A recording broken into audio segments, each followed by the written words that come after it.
Salut, après un joyeux aller-retour à Paris pour un rendez-vous médical, me voilà de retour dans mon canapé pour vous donner mes notes de cette inoubliable et impérissable France-Luxembourg.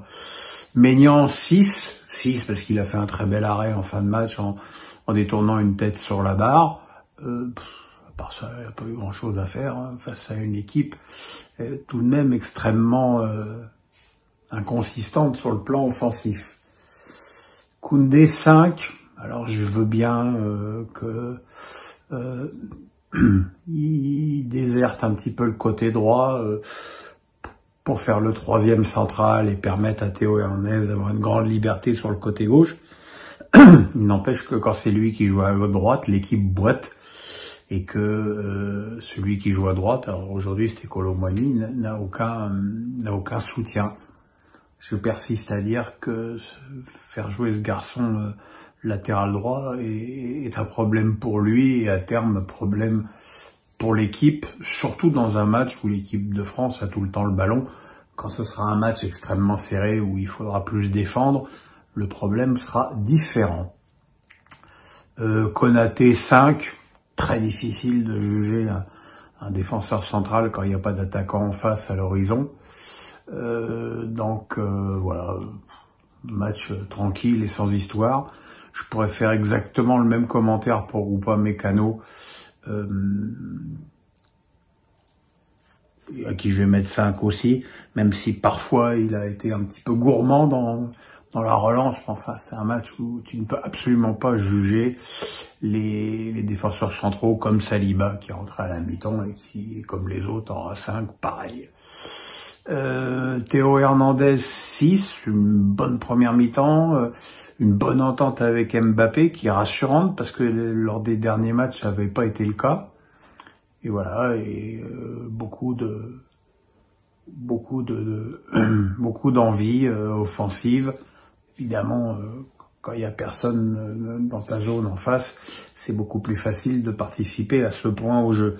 Il a été remplacé par Klose, qui jouait donc pas de son côté favori, mais qui en a profité pour inscrire un but magnifique sur une bonne passe de Mbappé. Voilà, donc 6 pour Klose. Kanté 6, je vais dire un 6 d'encouragement parce que voilà, il a été physiquement tout à fait au niveau, ce qui est pas forcément une surprise, surtout vu l'adversité. Après, avec le ballon, j'ai pas toujours trouvé que c'était extraordinaire, mais bon, voilà, pour un retour, c'est tout à fait satisfaisant. Fofana 6, pareil, plus défensif qu'avec Monaco, pour permettre à Griezmann de jouer plus vers l'avant.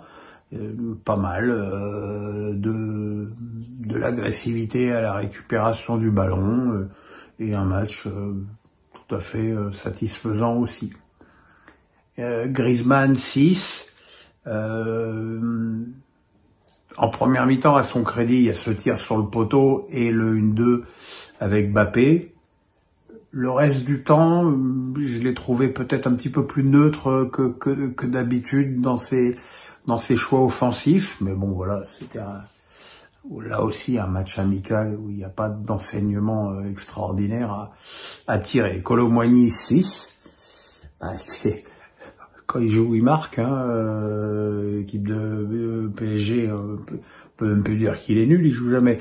Là, il joue, il a mis un solide coup de tête, il a fait quelques bonnes choses sur son côté droit, toujours un petit peu brouillon malgré tout, mais enfin bon, ça reste quand même pour un joueur dont beaucoup se demandent ce qu'il fait là, ça reste quand même une performance intéressante. Thuram 5, je trouve quand même un petit peu problématique d'avoir un avant-centre contre le Luxembourg qui a pas eu l'occasion, quoi. Et ça, c'est quand même un souci. Alors, c'est vrai qu'il s'est partagé le côté gauche avec Mbappé en première période, qu'il n'est pas avare d'efforts, mais c'est pas... voilà. je trouve pas ça suffisant au niveau international pour l'instant. Je souhaite qu'il me donne tort durant 7 euros. Mbappé 7, alors évidemment, on va me dire 2 passes décisives, 1 but, 7 c'est pas beaucoup, mais enfin bon, faut aussi pondérer ça par la qualité de l'adversaire, mais c'est vrai qu'on a retrouvé, puisque c'est un mot qu'il a employé dans sa conf de presse, on a retrouvé un Mbappé joyeux, qui a fait une très bonne première mi-temps, avec des bonnes passes, il a fait jouer ses coéquipiers, c'est lui qui provoque le tir sans danger de Thuram, c'est lui qui donne le ballon à Griezmann sur le tir sur le poteau, c'est lui qui dépose son centre du pied gauche sur la tête de Kolo Muani, c'est lui qui met un ballon en retrait parfait pour Klose sur le deuxième but, et c'est lui qui marque le troisième but en taclant un bon centre et une belle action de Barcola. Donc voilà, il n'a pas retrouvé, je dirais encore, l'œil du tigre à la finition, mais enfin, par rapport à ce qu'on a vu ces derniers temps avec le PSG, c'est quand même infiniment mieux. Voilà, et puis bon, Barcola, même s'il a joué quelques minutes, il s'est signalé avec une très belle occasion et une passe D à Mbappé.